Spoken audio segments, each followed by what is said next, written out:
In the name of Allah, the most gracious and the most merciful, who is the King of kings and Lord of lords, who is all knowing, all doing, all seeing, and all encompassing. All praise be to Allah Almighty, all the blessings and bliss on the holy soul of Holy Prophet Muhammad sallallahu alaihi wasallam. All the listeners and viewers, Assalamu alaikum wa rahmatullah. This time I wish to talk about the concept of self-awareness. It is a common concept and we usually talk about this, and we find people are thinking, talking, discussing the concept self-awareness. Self-awareness, self-consciousness, self-cognizance, they all are somehow interchangeably used terms, normally used everywhere, and speakers and the experts, they have these things to talk about in their shows, in their sessions, in their get-togethers. Normally, it is assumed that we are aware of self. We have a sense of self-awareness. Whereas if we look deeper in this concept, we find that it is not like this. Rather, things are totally different. Humans in the present-day world, research says that almost 15 to 20% human beings are well aware of self, whereas the 80 to 85% people who are not well aware of self. So it's very alarming that majority is not aware of the self and only a small minority is aware of the self. What is self-awareness? What is self-consciousness? Generally, we know about ourselves, our interest, our feelings, our liking, our disliking, our priorities, our habits, our wishes. So I am aware of my wishes, my liking, my disliking, my priorities, my personal trends, the things that really disturb me, the things that make me happy. So I think that this is self-awareness, but actually it is not the total self-awareness. It is the part of self-awareness, but it is not all about self-awareness. For instance, if I ask you certain questions, and these questions are not only for you, rather it is also for me, and then we'll be moving on to some other questions to figure out either we know well about ourselves or we know a little about ourselves. For example, the question is, if I ask you, do you know about your favorite food? Yes, answer is yes. Do you know about your favorite fruit? Yes, again, answer is yes. Your favorite color? Answer is yes. Your favorite place to be at? Answer is yes. What is your favorite brand in food? You have the answer. Your favorite perfume? You have the answer. Your favorite color? You have the answer.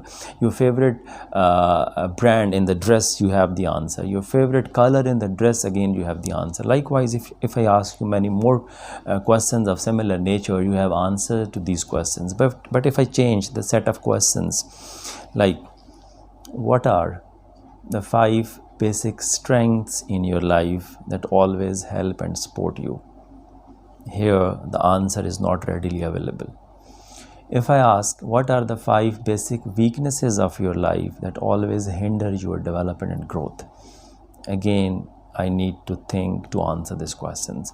The answer to this question is not as readily available as answers to the previous questions. Likewise, if I move forward, that what are the 5 basic principles of my life I never ever step down from? Again, I need to think. I need to contemplate. What are the 5 basic values of your life you never ever compromise on? You never ever let them go away? Again, I don't know. I have to think. My strengths, my weaknesses, my values. What is the supreme and ultimate objective of my life? Is it written somewhere? Have I ever thought about that? Have I ever verbalized it? These are the questions that are showing that I know a little about these things. In contrast, the external world is well known to me. If I talk about others in my family, my friends, my colleagues, my fellows, I know much about them. I can speak too much about them. I have many more things to talk about them. I can speak for hours about others, but it's very difficult to speak about myself, to tell the people about myself, that what are my strengths, what are my weaknesses. Naturally, it's a natural process that every human being has certain weaknesses, certain strengths. What are the weaknesses? Do I know them? Yes or no? Usually on answer is no. Why? I don't know the weakness. When I don't know the weaknesses, how can I uproot them? How can I get rid of all those weaknesses, right? So to eradicate the weaknesses, to uproot the weaknesses, I need to know them first. At the same time, there is a talent, natural talent, potential. That is in me. That's a natural talent, natural treasure within me. I need to explore that. I need to discover that, my strengths, my talent, my qualities, my faculties. Unless I fail to discover and explore that talent, that can't be used at any stage of my life, right? If I am 40 now, you may be 30, you may be 20, you may be more than 40, and if you don't know about your strengths that have been given to you by Allah Almighty, they're useless. You are making no use of them, and resultantly what will happen, that all the talent, all the potential will go in waste. It will get rusty finally. So when I don't know about the strength within me, how can I use that?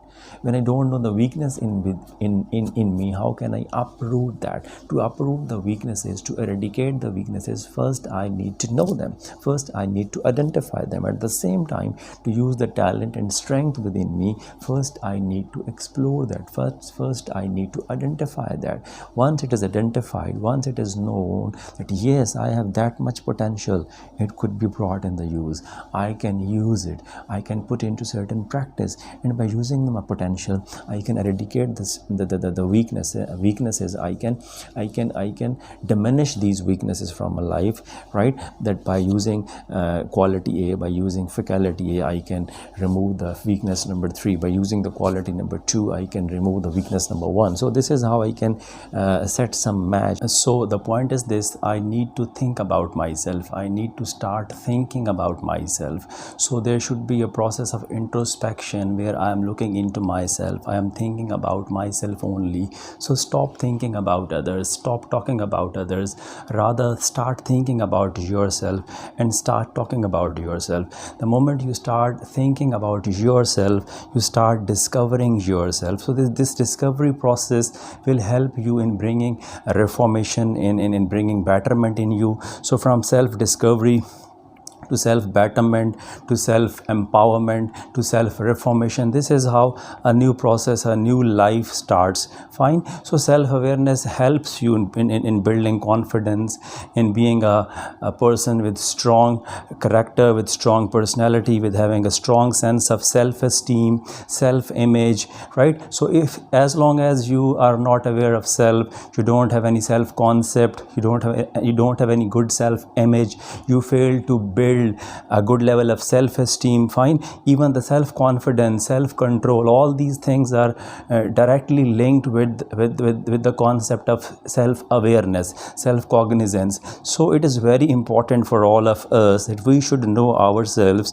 We should have very better understanding about ourselves, and for this purpose you may develop an inventory, a self-awareness inventory, by writing different questions. As I have given you certain questions, you may add up many more questions in that inventory and start thinking about the questions. When the thinking process initiates, there are discoveries, there are different responses that come from inside of you, and keep writing those responses, those understandings which are being developed about yourself, and gradually you come to develop a better understanding of the self. So it is not a process that takes place overnight. It is not a haphazard process, rather it takes time. It's a slow process, a gradual process, and you have to start it from some point. Once it is started, it goes on and on and on for whole of your life. Why? Because self-discovery is a very lengthy process, and human being is very complex in nature, is very complicated creature, right? So to discover this complexity, it takes time, it takes struggles, it takes efforts. So once it starts, you will be feeling a pleasant and better change in your life by developing a self-image, by developing the concept of self-esteem. And I have told you earlier that all these things are directly based on the concept of self-awareness. Who am I? What am I? What I am good for? What I am not good for? What I am meant for? What I am not meant for? These are very important questions to be answered. Who will answer? Others? No. others will not answer. I will have to answer these questions. Why? Because these questions directly are linked with me, with my life. So the things which are directly linked with me and with my life are very, very important. I must focus on them. I must pay certain heed to that. So it means we all must start a journey of ourselves, a self-discovery voyage where we will come across new things, and this will be how we will be able to develop ourselves, to groom ourselves, and to develop a better new me, a better new I, a better new you. And inshallah al aziz, finally, gradually over the time period, we'll be feeling that now we are better than before. We are feeling good changes in ourselves, even in our surroundings. Why? Because once you are a person with confidence, with self-esteem, with good self-image, with self-respect as well, you become impactful, you become important for others, and this is how life goes on. Thank you so much.